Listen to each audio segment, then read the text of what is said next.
My name is Captain Sophia Conway, United States Army, age 32. 10 minutes ago, I spoke the most important vows of my life. Now, I'm standing in front of 200 guests, frozen, as a glass of deep red Cabernet spreads across my silk wedding gown like a bloodstain. My new mother-in-law, Lauren, the one who just accidentally tripped, is dabbing at it. There is no apology in her eyes. There is only triumph. She presses the napkin hard, deliberately grinding the stain in, and then whispers in my ear, her voice disgustingly sweet. Oops, you know, that stain suits you better than the silk, soldier girl. My husband David stands 10 feet away, paralyzed. They expect me to cry. They expect me to break, but they have misidentified their target. I look her dead in the eye. I need 20 minutes. They think I'm going to clean the dress. They are wrong. I'm going to activate a campaign. If you have ever been publicly humiliated into silence, let me know where you're watching from. Hit like and subscribe, because you are about to watch an empire fall. The grand ballroom of Rosewood Manor was bathed in gold. Light from a dozen crystal chandeliers, each the size of a small car, shimmered on the gilded walls and reflected in the polished marble floor. The air was thick with the scent of lilies and expensive perfume, a sweet, almost suffocating cloud. A string quartet in the corner played a flawless rendition of Pachelbel's Canon in D, the same melody that had played at 1,000 other weddings just like this one. It was a scene straight out of a magazine about people who summer in the Hamptons and have last names that are also first names. It was perfect. And I had never felt more like an intruder in my life. 200 guests, a curated list of Washington, D.C.'s elite, drifted through the room like elegant sharks in a glittering sea. They were all friends of the Mitchell family, of course. My side of the aisle had been sparse. My parents from Ohio, a few friends from my unit who'd managed to get leave. We were a small, sturdy island in their ocean of old money and political connections. I squeezed David's hand, the cool gold of his wedding band a solid anchor in the overwhelming tide. He leaned in, his breath warm against my ear. "You look so beautiful, Soph," he whispered, and for a second the room faded away. For a second it was just us. But then the feeling was gone, replaced by a familiar prickle of awareness on the back of my neck. My military training, the instincts honed over a decade of service, kicked in. You learn to read a room, to assess a terrain, to identify threats before they mobilize. My eyes scanned the crowd, moving past the clusters of men in tuxedos and women in jewel-toned gowns. I wasn't looking for friends. I was conducting surveillance. And then I found her. Lauren, my new mother-in-law. She was moving through the room with a clear and discernible purpose. She wasn't greeting guests or making small talk with a senator's wife. She was on a mission. She was hunting. Her weapon of choice was not a celebratory flute of champagne. In her perfectly manicured hand, she held a glass of dark, almost black Cabernet Sauvignon. I made a mental note of it, an odd selection for the mother of the groom, especially while wearing a pale beige dress that probably cost more than my first car. A tactical error, unless the potential for spillage was part of the plan. She glided toward us, her smile a brilliant, predatory thing. It never reached her eyes.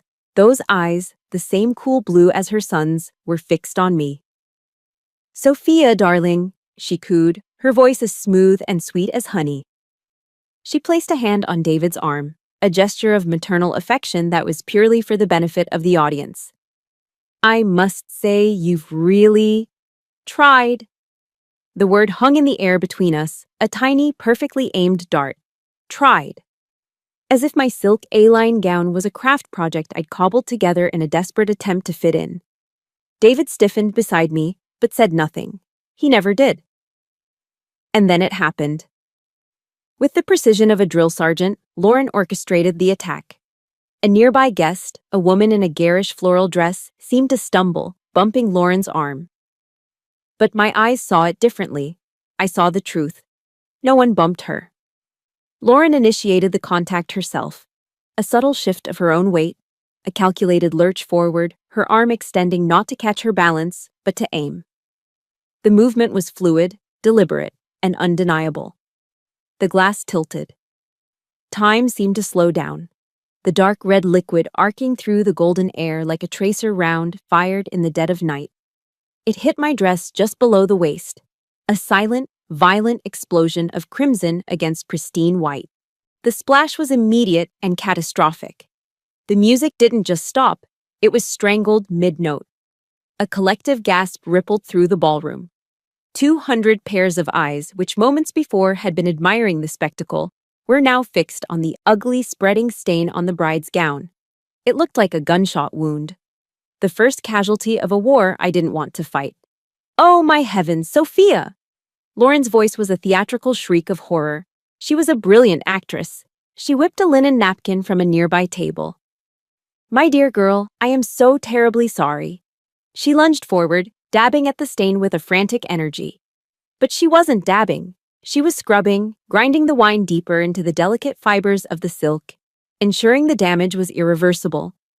The stain bled outwards, its edges blurring into a messy, permanent declaration of hostility. She leaned in close, her face a perfect mask of concern for the benefit of the onlookers. Her friends were already starting to whisper, their eyes filled with a mixture of pity and morbid fascination. Under the cover of her feigned apology, Lauren shielded her mouth with the stained napkin and whispered for my ears, only. "Oops!" It wasn't an apology. It was a victory cry. Her eyes, glittering with unconcealed triumph, met mine. A slow, cruel smile played on her lips behind the napkin. She had fired the first shot, right in the center of my happiness, in front of the entire world she commanded. I felt David's hand go limp in mine. I glanced at him. His face was pale, his mouth hanging slightly open. He was frozen, a statue of shock and indecision caught in the crossfire between his mother and his wife. And in that moment, I knew I was completely on my own. They expected tears. They expected a scene, a hysterical bride running from the room in shame. They expected me to crumble. But they weren't dealing with a debutante from Georgetown. They were dealing with Captain Sophia Conway. I took a slow, steadying breath. No tears, no hysterics. My training took over. You do not react emotionally in the field. You assess, you adapt, you overcome. I straightened my shoulders and stood to my full height. My gaze locked with Lauren's, and the triumphant smirk on her face faltered for just a fraction of a second. She saw something in my eyes she didn't expect. Not fear, not pain, just focus. I turned to my paralyzed husband. My voice was low, clear, and stripped of all emotion. It was the voice of a commander issuing an order. "David," I said, "stay here. Hold the line. That's your mission." Then I faced the silent, watching crowd. I raised my voice, projecting it so every single guest could hear me clearly. It was steady. It was strong. "Ladies and gentlemen, please excuse me," I announced. "I need 20 minutes to address the situation. Please, enjoy the party. It will resume shortly." Without another glance at Lauren or David, I turned on my heel. I walked, I didn't run. My back was straight, my head held high, my ruined dress trailing behind me like a battle standard. Every step was measured, purposeful. 20 minutes. That's all I needed. They thought I was retreating to salvage a piece of silk. They couldn't have been more wrong. I was going to my command post to launch a counteroffensive. The heavy oak door of the bridal suite clicked shut behind me, the sound echoing in the sudden, deafening silence. For a moment, I just stood there, my back pressed against the wood, the chaotic scene in the ballroom muffled and distant. My gaze fell to the ruin on my dress. That single word Lauren had whispered, "Oops." The triumphant little smile she hid behind that napkin. It wasn't a new tactic. It was just an escalation. The war hadn't started with a splash of wine. It had been declared 6 months ago, under the dim, oppressive lights of a Washington, D.C. steakhouse. It was supposed to have been our engagement dinner, our dinner. David and I had planned it to be small, intimate. 10 people max. Our parents, my maid of honor, his best man. A quiet table at a nice Italian place we both loved in DuPont Circle. But Lauren, upon hearing our plans, had simply laughed. "Oh, that's sweet," she'd said, a dismissive wave of her hand ending the conversation. "Don't you worry about a thing, darlings. I'll handle it." handling it meant hijacking the entire event. We found ourselves at an old-world steakhouse downtown, the kind of place with mahogany-paneled walls so dark they seemed to absorb all light and sound. The waiters were career professionals, old men in crisp white jackets who moved with a silent, almost funereal grace and looked older than my own father. The air was thick with the smell of grilled meat, cigar smoke from a private room, and money. It felt less like a celebration and more like a corporate merger. Lauren had turned our intimate dinner for 10 into a grand affair for 40 of her closest friends. 40 strangers, lobbyists, socialites, and other various members of the Georgetown elite whose names I couldn't remember and whose faces blurred into a single, judgmental mask. I sat there in a dress I'd spent too much money on, feeling like an exhibit at a zoo. David must have sensed my discomfort. Under the heavy white linen of the tablecloth, he found my hand and squeezed it. "Just ignore her, Soph," he whispered, his eyes darting nervously toward his mother, who was holding court at the other end of the long, banquet-style table. "She's just being Mom. But I'm a captain in the United States Army. I'm trained to recognize a threat, to analyze its capabilities, and to never, ever, just ignore it." Lauren wasn't just being Mom. She was establishing dominance. She was setting the terms of engagement on her home turf. This wasn't a party. It was a strategic occupation. After the dry-aged steaks had been cleared and the creme brulee had been served, Lauren stood up. She tapped a finely manicured nail against her crystal wine glass, the high-pitched ping silencing the low hum of conversation. Every eye in the room turned to her. She thrived in the spotlight, soaking it in like a desert flower in a rare rainstorm. "If I could have your attention, everyone," she began, her voice carrying through the room with practiced ease. She beamed at David, a mother's proud smile that was pure performance. Then her gaze shifted to me, and the warmth vanished, replaced by a cool, appraising light. "My son, David," she announced, "has made a fascinating choice." A few polite chuckles rippled through her audience. Fascinating. The word was a backhanded compliment, a verbal landmine disguised as a flower. It implied I was strange, unconventional. Perhaps a project he had taken on. "Sophia, dear," she said, her voice dripping with false sweetness. "Let me see the ring." It wasn't a request. It was an order. I felt a knot tighten in my stomach, but I held out my left hand. I loved my ring. David had spent weeks choosing it, a beautiful classic solitaire diamond that sparkled with a fire I adored. It wasn't a massive, ostentatious rock, but it was perfect. It was ours. Lauren took my hand in hers. Her grip was surprisingly strong, her skin cool. With her other hand, she reached into her small beaded clutch, a purse that probably cost more than my monthly rent, and produced a small black object, a jeweler's loop. A hush fell over the table. The silence was absolute, broken only by the distant clatter of silverware from another part of the restaurant. She was really going to do it. Right here, in front of everyone. She raised the loop to her eye, squinting as she leaned in to inspect the diamond on my finger like a pawnshop owner appraising a questionable heirloom. It was a piece of pure theatrical cruelty, designed to humiliate me in the most public and sophisticated way possible. David was frozen beside me, his hand still holding mine under the table, but his grip was useless. I could feel the heat of embarrassment radiating off him. His face was flushed a deep, angry red, but he was silent. Utterly, completely silent. After a long, dramatic pause that stretched for an eternity, Lauren lowered the loop. She let out a small, almost pitying sigh. She looked up, not at me, but at her friends, her captive audience. "Well," she declared, her voice loud enough for the entire room to hear. "It's certainly adequate." A wave of barely suppressed snickers washed over the table from her circle of friends. Adequate, sufficient, passable. She had just branded my ring, my symbol of love and commitment, as mediocre. She had branded me as mediocre. But she wasn't done. She patted my hand, a condescending gesture that made my skin crawl.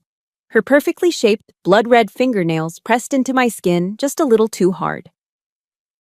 "But I suppose," she added, her voice now laced with a tone of saccharine pity, When one is simply grateful to have anything at all, these little details don't really matter, do they? Adequate. Grateful. The words hung in the air, heavy and poisonous. The message was clear. She had just, in the most elegant and vicious way imaginable, called me a gold digger in front of 40 witnesses. She had painted me as some charity case from the Midwest, lucky to have snagged a Mitchell, so grateful for the step up in life that I shouldn't dare complain about the quality of the scraps thrown my way. I saw David's jaw clench, but still, nothing. Not a single word of defense. He just sat there, drowning in his own helplessness. Slowly, deliberately, I pulled my hand back from Lauren's grasp. I looked her directly in the eye, and I smiled. It wasn't a friendly smile. It wasn't a polite, turn-the-other-cheek smile. It was a smile that said, "Message received. Target acquired." That night, when I got back to my small apartment in Arlington, I didn't cry. I didn't call my friends to vent. I sat down at my laptop, opened a new encrypted folder, and created a document. My fingers typed out the file name with cold, clear purpose. I called it Operation Lauren. The jeweler's loop was a declaration of war, but I soon learned that the battles weren't fought with grand, theatrical gestures. The real campaign against me was one of 1,000 tiny cuts, a slow, methodical, psychological warfare designed to bleed me out, one humiliation at a time. Lauren was a master of guerrilla tactics, striking with plausible deniability before melting back into the social landscape, leaving me alone to deal with the wound. And for months, I tried. God, did I try. I tried to be the person they wanted me to be, to fit into the perfectly curated world of the Mitchell family. I thought if I just tried hard enough, I could prove I belonged. It was a fool's errand. My first Thanksgiving with the Mitchells was an education in subtle cruelty. Their home in Georgetown was a historic brick townhouse that was probably worth more than every house on the street I grew up on combined. It was beautiful, intimidating, and about as warm as a museum. Wanting to contribute, to bring a piece of my own family to the table, I woke up at dawn and spent the entire morning baking my grandmother's pumpkin pie. The recipe was a family treasure, written on a faded index card stained with vanilla and butter from decades of use. The smell of cinnamon and nutmeg filled my small apartment, a comforting scent of home. I carried it into their house like a peace offering, presenting it to Lauren in her immaculate, all-white kitchen. She smiled, a bright, brittle thing. "Oh, how lovely," she chirped, taking the pie from me. She didn't look at it, but rather past it. She placed it on a side table, far away from the main dessert display. "We already have a pie from Le Diplomate, of course," she said, naming the famous, expensive French brasserie on 14th Street. "But thank you for the thought, dear." My homemade pie, my piece of family history, never made it to the dining room table. It sat on that side table all night, a forgotten orphan. Later, as I was helping clear the dishes against Lauren's mild protests, I saw it. There, in the kitchen trash can, sitting on top of a pile of discarded turkey bones and crumpled napkins, was my pie. It was still whole, untouched, not even a single slice cut. It was a clear, unspoken message. What you bring to this family is garbage. This dismissal of my value extended to the one thing I was most proud of in my life, my career. I had spent 10 years of my life earning my rank. I had been through officer candidate school, completed deployments, and led soldiers. I was a captain in the United States Army. It was not a hobby. It was my identity. To Lauren, it was a quaint little novelty. She never, not once, referred to me by my rank. I was always David's little soldier girl. She wielded the phrase like a weapon, using it to diminish me, to strip away my authority and accomplishments. At a cocktail party packed with DC's power players, she introduced me to a sitting U.S. senator. "Senator, this is Sophia, David's friend," she'd said, pausing as if struggling to place me. "She does something or other. In the military, I believe." The senator, a former Marine, looked at me with interest. I stood a little straighter. "I'm a captain in the Army, ma'am," I corrected politely, my voice even. Lauren just laughed, a light tinkling sound, and patted my arm. Oh, the adorable little details, she said, turning back to the senator. Anyway, she made my entire career sound like a childhood obsession with toy soldiers. She reduced a decade of service, of sacrifice, into a footnote, an adorable detail. The final front in her quiet war was the family's country club in Virginia, a sprawling oasis of rolling green hills, tennis courts, and unspoken social hierarchies. You simply must learn to play golf, Sophia, Lauren had insisted one Sunday. It's what we do. It's where everything important happens. So I tried. I signed up for lessons at a public course, spending 6 weeks of my precious weekend time learning how to swing a club without looking like a complete idiot. I bought the right clothes, the right shoes, the little white glove. I was ready. I arrived at the club on the designated Saturday, my golf bag slung over my shoulder, genuinely hoping this could be a turning point. But when I got to the front desk, the receptionist, a young woman with a polite but firm smile, couldn't find my name on the guest list.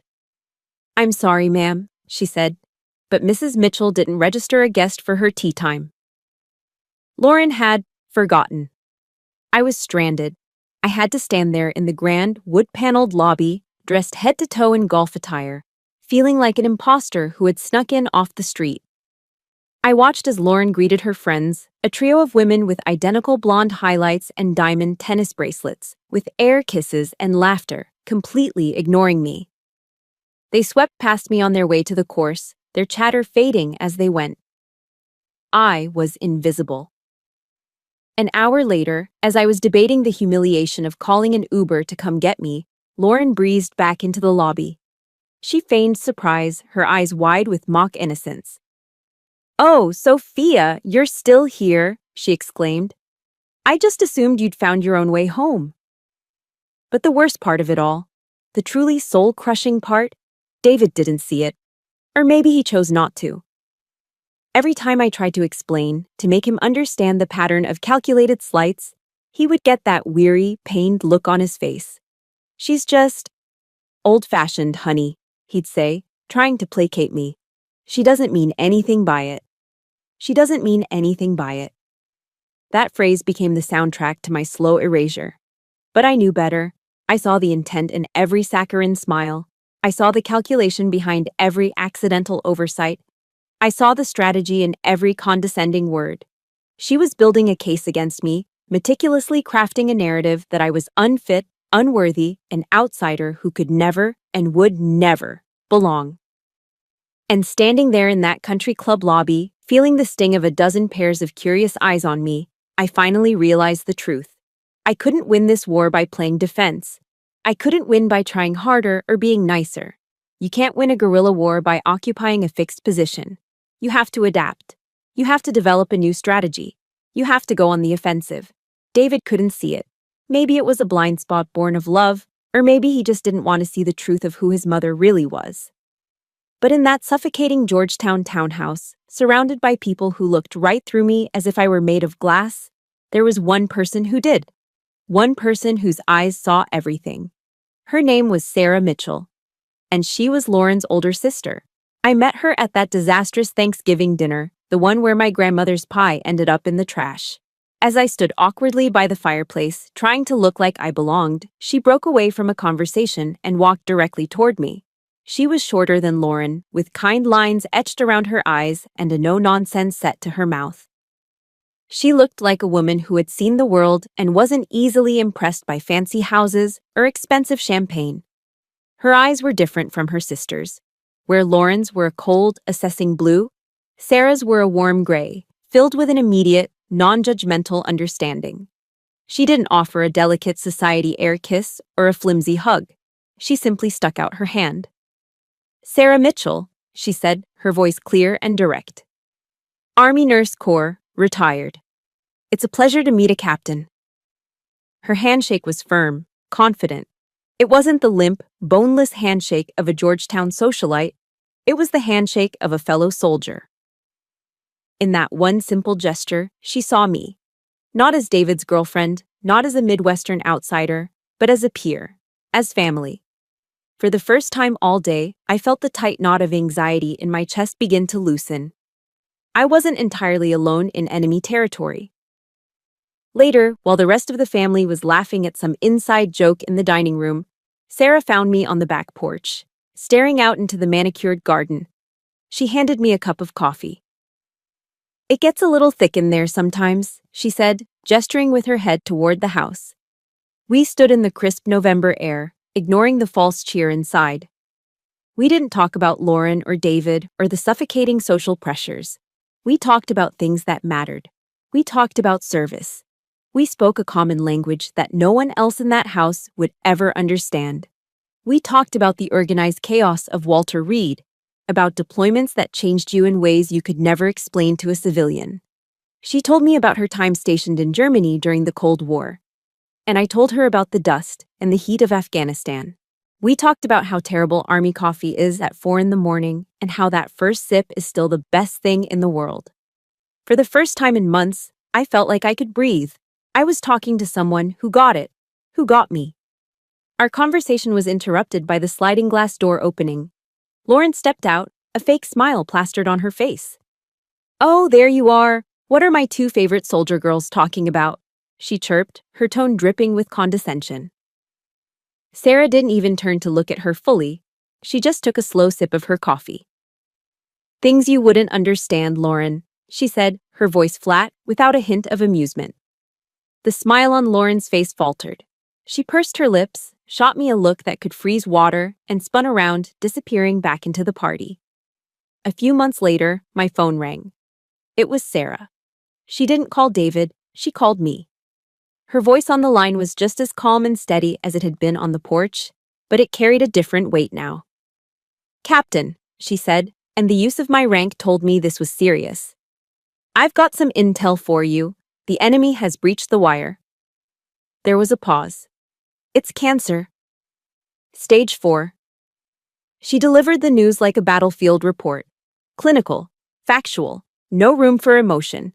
It was her way of staying in control. I left my office and drove straight to Walter Reed Medical Center. I found her in a sterile beige room, looking small in the hospital bed, but with the same defiant spark in her eyes. I sat with her as they started the first round of chemo, the clear liquid dripping slowly into her veins. "You're my family, Sarah," I told her, my voice thick. She reached out and took my hand, her grip weaker now, but still determined. "No, Sophia," she corrected me gently. "I'm your family, and you listen to me. Don't you let that bitch wear you down. Don't you let her win." Over the next few weeks, I visited her as often as I could. We'd talk for hours, sometimes about the past, sometimes about nothing at all. She was the anchor I didn't know I needed. She saw Lauren's campaign against me for what it was, a petty, jealous war. One afternoon, before she got too weak, she pulled me close. Her voice was a dry whisper, laced with an urgency that frightened me. "She'll do anything, Sophia," she rasped, her eyes boring into mine. "Lauren, she's always been jealous. She wanted everything I had, my father's attention, my grades, everything. Now she wants her son, all to herself." Her fingers tightened on my arm. "Don't let her win. Don't let her destroy something good." I promised her I wouldn't. At the time, standing there in that quiet hospital room, I thought she was just talking about the wedding, about my relationship with David. I promised I would stand my ground, that I would fight for my happiness. I didn't understand then. I didn't know she was warning me about something else entirely. Something so much worse than a ruined wedding dress or a snub at a country club. Something truly monstrous. If you've ever had a chosen family member, someone who wasn't blood but who showed up for you when your own family wouldn't, hit that like button. And in the comments, just type Team Sarah if you believe everyone deserves an ally like her. I made a promise to Sarah in that quiet hospital room. A promise I intended to keep. A few weeks before the wedding, she passed away. The funeral was a somber, tasteful affair, exactly as Lauren would have wanted. I stood in the back, a silent witness, feeling Sarah's absence like a physical weight. I remembered her last warning, her raspy whisper about Lauren destroying something good, that there was something worse I didn't yet see. At the time, I thought it was just a figure of speech. But in the dead of night, while searching for something as trivial as a set of heirloom vases, I stumbled upon exactly what she had warned me about, something far more monstrous than I could have ever imagined. It was 2 weeks before the wedding. The clock on my phone read 2:47 a.m. Lauren had called earlier, her voice a syrupy mix of grief and wedding planning stress, asking me to pick up some decorative items from her home office that she needed for the reception. She'd be out late, she said, at a charity board meeting. I had a key she'd given me for emergencies, and this apparently qualified. The thought of going into her house made my skin crawl, but refusing would just give her more ammunition to paint me as uncooperative. So, I went. I let myself into the silent, cavernous townhouse. It was pitch black, the only light coming from the faint glow of street lamps filtering through the tall, imposing windows. I didn't turn on the lights, preferring to use the flashlight on my phone. I didn't want to be there any longer than necessary. Her office was just off the main foyer, a room that smelled of old books and Lauren's expensive perfume. I found the box of vases she'd mentioned, but as I turned to leave, a soft blue light caught my eye. It was coming from the printer on her antique mahogany desk. It was still on, humming quietly. In her haste to leave, Lauren had made a mistake. She'd been careless. Sitting in the output tray was a stack of freshly printed papers. My first instinct was to ignore them. My second instinct, the one honed by years of reconnaissance training, was to look closer. Reconnaissance is the art of observing to locate an enemy or ascertain strategic features. And this felt like a strategic feature. I picked up the papers. They were bank statements, but the name at the top wasn't Lauren Mitchell. It was Sarah Mitchell. My heart started to pound, a hard, rhythmic drumming against my ribs. My training took over. My breathing became slow and measured. This was no longer a personal visit. It was an intelligence-gathering mission. The statements were for a private medical fund, a separate account Sarah had set up years ago for healthcare emergencies. I started at the first page, dated 3 months prior, right after her diagnosis. My eyes scanned the columns of debits and credits, and then I saw them. Withdrawals. Not small ones for prescriptions or copays. These were large, round numbers, a transfer of $5,000. Another for $8,000 a few weeks later, a third for $10,000. Page after page, the same pattern. In total, over the last 3 months of Sarah's life, $23,000 had been systematically drained from the account. $23,000 that was supposed to be her safety net. $23,000 that could have paid for the experimental therapies her doctor had mentioned, the ones Sarah had sadly told me her insurance wouldn't cover. The ones she believed she couldn't afford. A wave of nausea washed over me. No, it can't be. But the evidence was right there in my hands, printed in cold black ink. The final, damning piece of evidence was on the very last page. It was a single transaction slip. A withdrawal for $2,000 dated just 3 days ago. 2 weeks after Sarah had died. And next to the printed line item, in Lauren's elegant, looping handwriting, was a small, neat annotation. It said, "Final payment. Floral upgrade. Ecuadorian roses." I had to read it twice to believe it. Floral upgrade. She had used the last of her dying sister's money for flowers, for the wedding. She had taken the funds meant to give Sarah a fighting chance at life and spent them on a more luxurious floral arrangement for the very stage she planned to humiliate me on. The sheer, breathtaking cruelty of it knocked the air from my lungs. This wasn't just theft. This was a desecration. I stumbled back, my hand flying to my mouth to stifle a gasp. I leaned against the wall for support, my legs suddenly weak. My eyes darted around the dark room and landed on a silver-framed photo on the bookshelf. It was of me and David, taken the day we got engaged, both of us smiling, full of hope. Then my gaze drifted to a large, ornate mirror hanging over the fireplace. I stared at my own reflection in the dim light. I didn't see a bride-to-be. I didn't see a woman in love. I saw a captain. And in that instant, the 7 Army values, the core of my entire adult life, flashed through my mind like a creed. Loyalty, duty, respect, selfless service, honor, integrity, personal courage. Lauren hadn't just stolen money. She had violated every single one of those principles. She had betrayed loyalty to her own sister. She had failed in her duty to her family. She had shown no respect for the dying or the dead. Her service was only to herself. She had no honor, and she had absolutely zero integrity. This was no longer a family squabble. This was not about hurt feelings over a pie or a condescending remark about a ring. This was a crime. This was about justice for Sarah, a woman who had served her country, a woman who had been my only ally, a woman who died thinking she was a financial burden while her own sister plundered her accounts to buy more expensive roses. In that silent, opulent room, standing over the proof of an unspeakable betrayal, everything shifted. The mission parameters for Operation Lauren changed. The objective was no longer defense. It was no longer about survival or endurance. It was about bringing a monster to justice. It had become an offensive campaign. I had the intel. I had the smoking gun. Operation Lauren was no longer about defense. It was about securing justice for Sarah. After that night in Lauren's office, everything became sharp and clear. I was no longer a bride-to-be trying to win over a difficult mother-in-law. I was a commanding officer preparing a battlefield. All I had to do was wait for the enemy to make her next move, to willingly walk into the kill zone I had prepared. I didn't have to wait long. The morning of my wedding began with the first volley. Uttered 8 hours. I was in the bridal suite at Rosewood Manor, a vast sunlit room with silk wallpaper and antique furniture. I was sitting calmly in a plush armchair, sipping a cup of black coffee, when the door burst open. It was Kate, my maid of honor and my best friend since OCS, Officer Candidate School.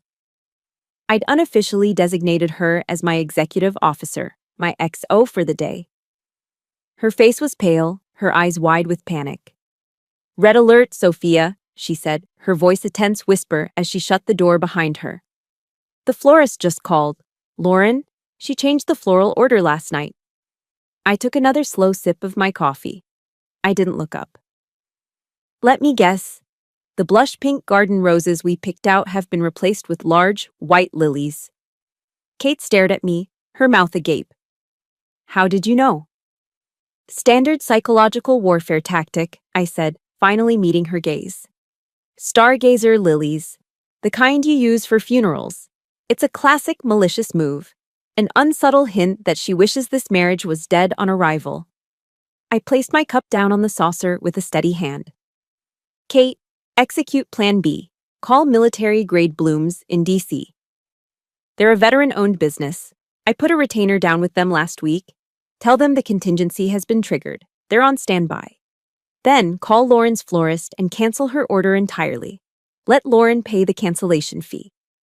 Kate's panic dissolved, replaced by a slow, admiring grin. "You thought of everything." "An XO's job is to execute the plan," I said. "A CO's job is to have one." 09 on 15 hours. The next attack came from the photography front. Maria, our photographer, a wonderfully talented woman I'd hired months ago, knocked tentatively on the door. When I let her in, she looked like she'd just seen a ghost. "Captain Conway, Sophia," she stammered, wringing her hands. "I have to report something to you. I feel terrible." I led her to a chair. "Report, Maria. What happened?" Her words came out in a rush. "Mrs. Mitchell, your mother-in-law, she cornered me in the parking lot. She offered me $1,000. In cash." She took a deep breath. "She said it was a bonus to ensure I captured your less flattering angles. She wanted me to focus on moments when you looked stressed or tired. She wanted a portfolio of your worst moments." I nodded slowly. The venom was so predictable. It was a petty, distinctly female attack, aimed at a woman's deepest insecurities on a day she's meant to feel her most beautiful. "And what did you do?" I asked quietly.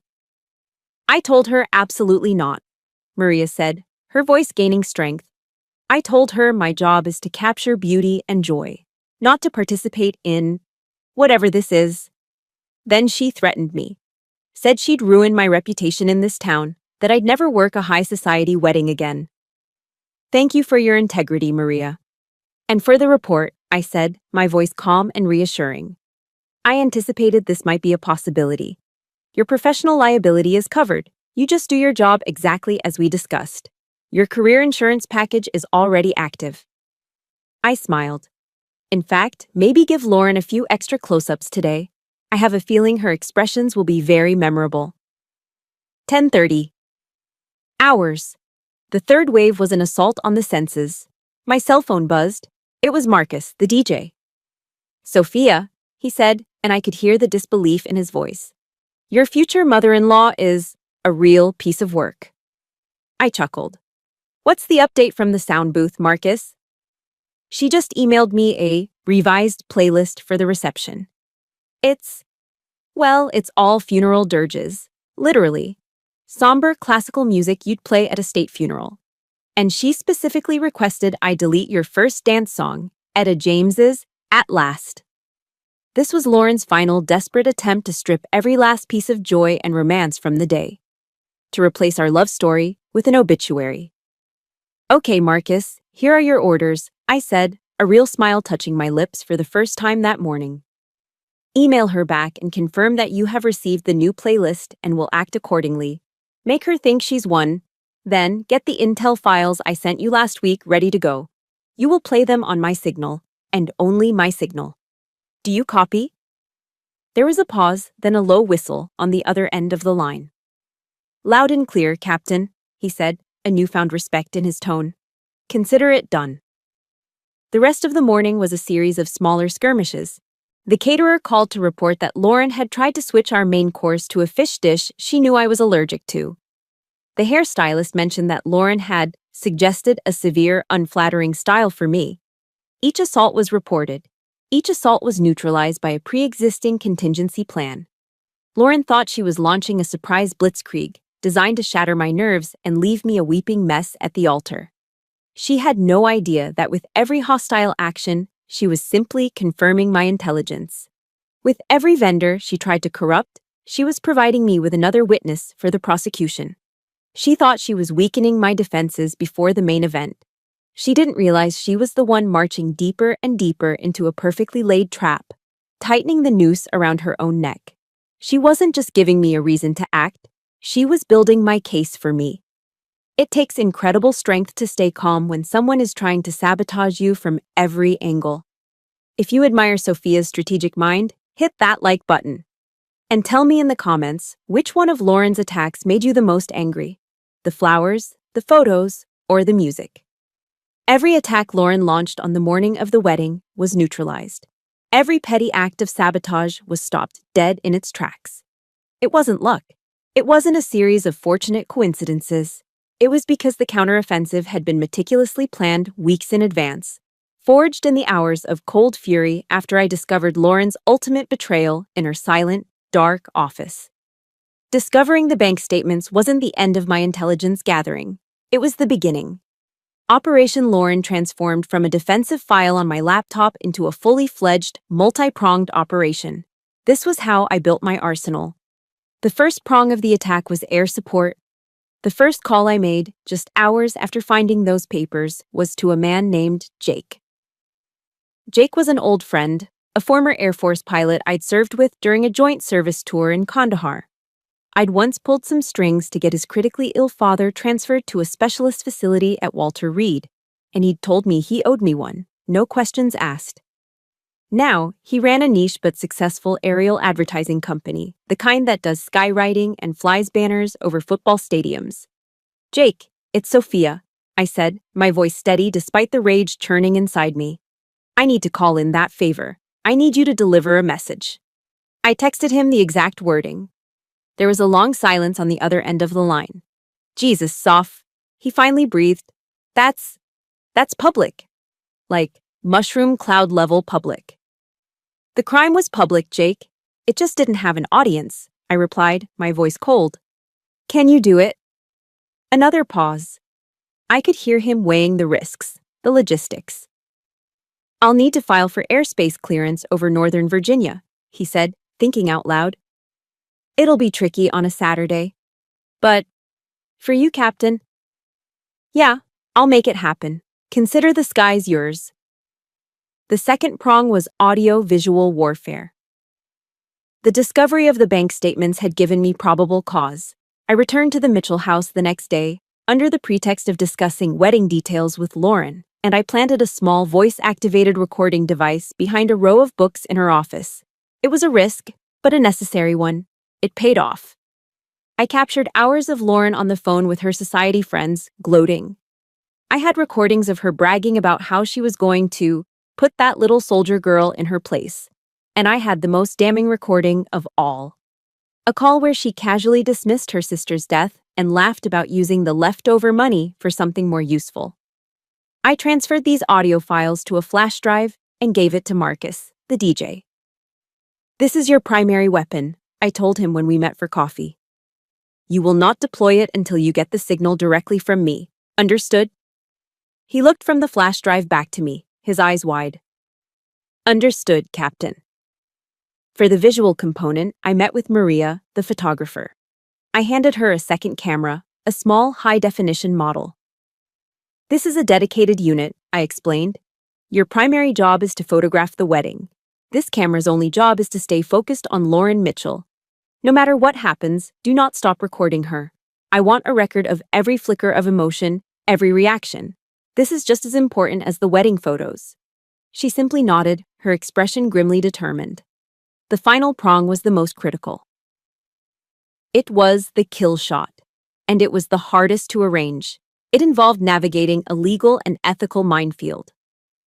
I made an appointment with Dr. Morrison, Sarah's oncologist at Walter Reed. He was a retired Army colonel, a man with tired but honorable eyes. "Doctor," I began, laying out the bank statements on his desk. "I understand HIPAA laws better than most. I know your obligations to patient confidentiality. But I have here evidence of a felony committed against your late patient, Sarah Mitchell, a crime that directly impacted her medical care." I explained everything. I told him about the missing funds, about the experimental treatment Sarah thought she couldn't afford. I didn't ask him to break the law. I asked for something else. "I need you to be available for a phone call tomorrow," I said. "Sarah's husband, Robert, will be at the wedding. He deserves to know the truth about why his wife died. When I give the signal, I need him to call you. And I need you to tell him the truth about the options Sarah had." Dr. Morrison stared at the papers, then at me. He was a good man, caught between his legal duty and his moral one. "Captain, technically, what you're asking is impossible," he said slowly. He then looked at the photo of a smiling Sarah that he kept on his desk. "But honor demands the truth be known. If Mr. Robert Mitchell were to coincidentally call my personal cell phone tomorrow afternoon and ask me a direct question about his wife's prognosis and available treatments, I would feel ethically bound to give him an honest answer." He slid a piece of paper across the desk. It had his personal cell number on it. The night before the wedding, I sat alone in my hotel room, the entire battle plan laid out in my mind. The air support, the audio assault, the final devastating phone call. It was a three-front war, perfectly synchronized. But the weight of it suddenly felt immense. I was about to detonate a bomb in the middle of a family, David's family. What would this do to him? Was I going too far? Was this vengeance, not justice? My hand trembled as I reached for my laptop. I opened the audio file from Lauren's office. I needed to hear it one more time. I needed to be sure. I pressed play. Lauren's voice filled the silent room, dripping with venom. "That soldier girl. Does she really think she can trap my son? I will show her what happens when you cross a Mitchell." And then, the part that sealed her fate. Her friend asked about Sarah. Lauren's tone was bored, dismissive. "Sarah? Oh, she's gone. Finally. It's done. At least now her money can be put to some good use." The chilling indifference, the casual cruelty in her voice, it was the sound of pure evil. In that moment, every shadow of doubt in my mind evaporated. This was not about revenge anymore. This was about honoring the memory of the only person in that family who had ever shown me kindness. This was for Sarah. This was justice. The heavy oak door of the bridal suite opened. 19 minutes had passed. I stepped back into the golden ballroom, the low hum of conversation faltering as heads turned in my direction. The wine stain was still there, a dark, ugly blotch on the white silk. It was no longer a mark of shame. It was my uniform. My battle colors. Across the room, Lauren was seated at the head table, holding court, a triumphant smile playing on her lips.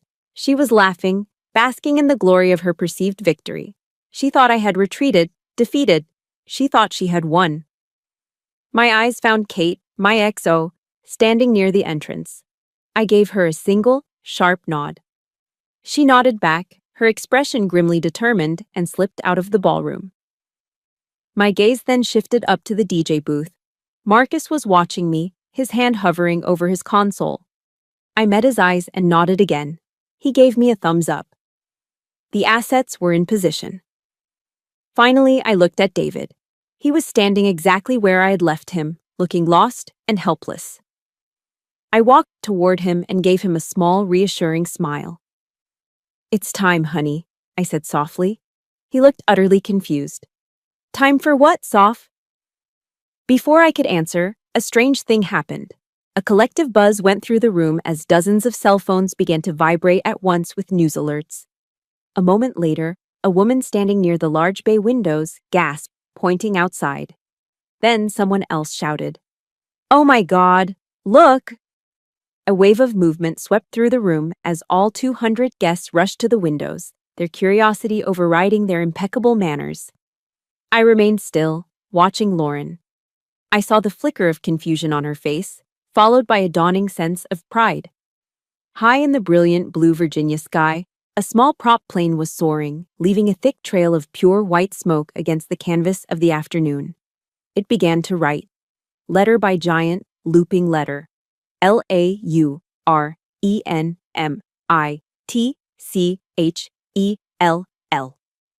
A triumphant, smug smile spread across Lauren's face. She actually placed a hand over her heart, believing this was some grand, romantic surprise arranged by her husband. She thought her name in the sky was a tribute. She turned to her friends, preening, ready to accept their congratulations. The plane banked and began its second line. STOLE $23,000. The smug smile on Lauren's face froze, cracking like thin ice.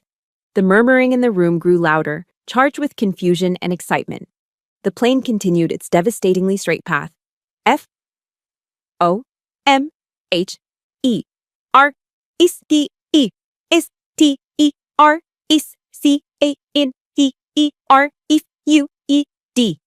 The smile vanished completely. Her face turned to a mask of pure, horrified disbelief. The ballroom fell into a silence so profound I could hear the clink of an ice cube in a forgotten glass. Lauren's head whipped around, her eyes locking onto mine with a look of frantic, wild panic. She knew. She opened her mouth to scream, to deny, to lie, but she never got the chance. At that exact moment, I gave Marcus the signal. He slammed a button, and the state-of-the-art $10,000 sound system that was supposed to be playing soft dinner music came to life with a crackle. And then Lauren's own voice, sharp, ugly, and amplified to fill every corner of the grand ballroom, erupted from the speakers. "That little soldier girl. Does she really think she can trap my son? I will show her what happens when you cross a Mitchell." A collective gasp went through the crowd. People turned to stare at Lauren, their faces a mixture of shock and disgust. She looked around wildly, like a cornered animal, her face ashen. Then Marcus played the kill shot. The audio file that sealed her fate. Lauren's voice, bored and dismissive, echoed through the silent room. "Sarah. Oh, she's gone. Finally, it's done. At least now her money can be put to some good use. Like my son's wedding." The silence that followed was heavy, suffocating. It was broken by a single, sharp sound. Lauren's husband, Robert, had dropped his champagne flute. It shattered on the marble floor. Lauren finally found her voice. "Lies!" she shrieked, her carefully constructed composure shattering into a million pieces. "They're all lies. She's a manipulative, vicious liar." But it was too late. The final piece of the plan was already in motion. As if on cue, a cell phone began to ring. It was Robert's. He fumbled for it, his hands shaking, his face a pale, waxy gray. He answered the call, putting it on speaker in his shock, his voice barely a whisper. "Hello?" A calm professional voice came through the phone, clear and steady for the entire room to hear. "Mr. Mitchell, this is Dr. Morrison from Walter Reed." Robert swayed on his feet. "Dr. Morrison," he choked out. The entire room held its breath. Every guest was frozen, a captive audience to the final act of this family tragedy. "Yes, sir," the doctor said, his voice filled with a quiet authority. "I'm calling in a professional capacity. I feel ethically obligated to inform you that there were several advanced and experimental treatment options available for your wife, Sarah. We discussed them with her, but she declined them." Robert's face crumpled. "Declined? Why?" She told me insurance wouldn't cover them." "That is incorrect, Mr. Mitchell," Dr. Morrison stated, his words like hammer blows. "Her insurance, combined with her private medical fund, would have covered the costs entirely. She declined because, and these were her words, she believed you and your family were under a severe financial strain, and she refused to be a burden to you any longer." Robert stared at his wife, his eyes filled with a dawning, soul-crushing horror. He let the phone fall from his hand. It clattered to the floor, but no one noticed. All eyes were on him and Lauren. "Lauren," he whispered, his voice cracking, broken. "The doctor said, Sarah, she died because she thought we were broke. She gave up. She let herself die to save us money." He took a staggering step back, his face a mask of grief and betrayal. "Oh my God, Lauren," he rasped, the words tearing from his throat. "What did you do?" Robert Mitchell's final question, "What did you do?" hung in the shattered silence of the ballroom like a death sentence. He didn't wait for an answer. He didn't need one. He stared at his wife of 40 years, the woman he had built a life with, and in his eyes I saw 4 decades of love and partnership curdle into pure, undiluted disgust. He raised his voice, not yelling, but projecting with a cold, clear finality that carried to every corner of the room.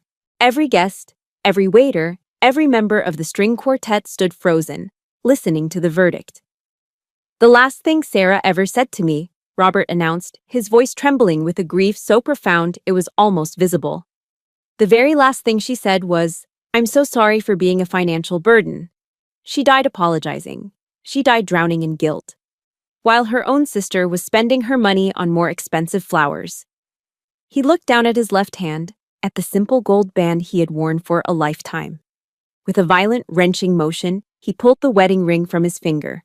The flesh beneath was pale, indented, a ghost of a commitment that had just died. "I'm done, Lauren," he said, his voice dropping to a raw whisper. "We're done." He didn't throw the ring at her. That would have been too direct, too passionate. His action was colder, more dismissive. He turned and with a flick of his wrist, tossed the small gold band into the centerpiece of the reception, a towering 5-tiered chocolate fountain. There was a soft, almost comical plop as the ring disappeared into the cascading curtain of warm, dark chocolate. Lauren screamed. It wasn't a scream of anger or denial. It was a raw, primal sound of loss, the cry of a wounded animal. It was the sound of her entire world, the world she had so carefully constructed out of money and status and appearances, imploding in a single moment. The ring wasn't just a ring. It was a symbol of her empire. And she had just lost it. She scrambled forward, her beige dress hiking up around her knees, and fell to the floor beside the fountain. She plunged her hands, her perfectly manicured nails, into the thick, flowing chocolate. "My ring!" she shrieked, her voice cracking into a sob. "My ring! He threw away my ring!" She began to dig frantically, grotesquely, through the warm, sticky mess, her movements clumsy and desperate. Chocolate splattered onto the pristine marble floor, onto the hem of her designer dress. She was no longer the elegant, poised socialite of Georgetown. She was a pathetic, wild creature, groveling in a puddle of melted candy, completely oblivious to the 200 pairs of eyes staring at her in horrified silence. Her obsession with appearances had ended in the most public and humiliating spectacle imaginable. A few of her friends, women who had been laughing at her jokes just minutes before, took a tentative step forward, as if to help. "Lauren, darling, get up," one of them started, reaching for her arm. Lauren snarled and slapped her hand away, sending a spray of chocolate across the woman's silk dress. "Get away from me," she screeched. "Find my ring." The friends recoiled, their faces masks of shock and disgust. Her allies had abandoned her. She was utterly alone in the ruin she had created. That's when two uniformed security guards from Rosewood Manor, men I had put on standby with Kate an hour earlier, moved in. They approached her calmly, professionally. They each took one of her arms and lifted her to her feet. She struggled, kicking and wailing, a grotesque sight of flailing limbs and chocolate-smeared couture. They half-dragged, half-carried her out of the ballroom, her screams echoing down the long marble hallway until they were finally cut off by the sound of a closing door. An empire of whispers and backroom deals had ended in a pathetic, chocolate-covered exit. It was a fitting, if not ironic, end. The silence she left behind was heavy, awkward. The guests stood frozen, not knowing what to do, where to look. And then, finally, David moved. He didn't look at the mess his mother had made. He didn't look toward the door she had just been dragged through. He walked directly to me, stopping just a few feet away. He looked straight into my eyes. The fear was still there, plain as day. But underneath it, for the first time, I saw something else. Respect. Awe, even. He was looking at me as if he'd never truly seen me before. "Sophia," he began, his voice raspy. I didn't let him finish. I raised my hand and gently placed one finger on his lips, silencing him. There would be a time for talk, for explanations, for anger, for rebuilding, or for walking away. There would be a time for us to figure out the wreckage. But that time was not now. Now was about finishing the mission. "Later," I said, my voice quiet but firm. I dropped my hand and turned away from him, my gaze sweeping across the stunned room. I found DJ Marcus, who was standing motionless in his booth, his jaw practically on his console. I gave him a command, my voice ringing out with the clear, unshakable authority of a captain on the field. "Marcus," I ordered, "play the song, play at last." He blinked, snapping out of his stupor. A slow smile spread across his face. He gave me a sharp salute. "Yes, ma'am, Captain." A moment later, the iconic, soulful voice of Etta James filled the silent ballroom. "At last, my love has come along." I turned back to my husband who was staring at me with a brand new understanding. I held out my hand. "David," I said, "we have a wedding to finish." 6 months later, the world was quiet. The echoes of that disastrous, triumphant day had finally faded, settling into a new kind of peace, one that we had fought for and built ourselves. The fallout from what the society pages morbidly dubbed the wedding war was swift and total. Robert filed for divorce the very next day. With the testimony of the vendors, the bank statements, and the audio recordings, criminal charges for fraud and theft were brought against Lauren. She lost everything. The Georgetown townhouse was sold to cover legal fees and restitution.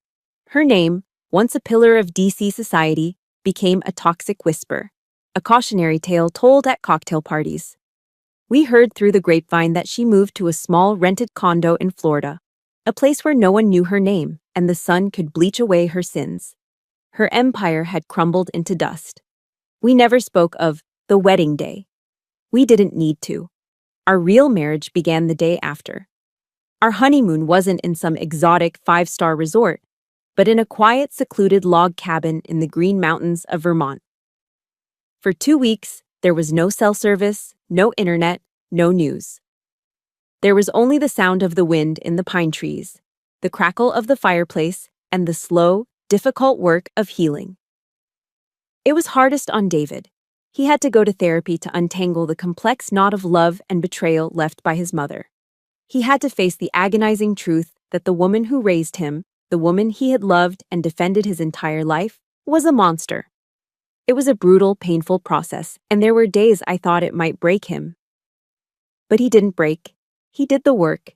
He chose to face the ugly truth rather than live in a comfortable lie. He chose me.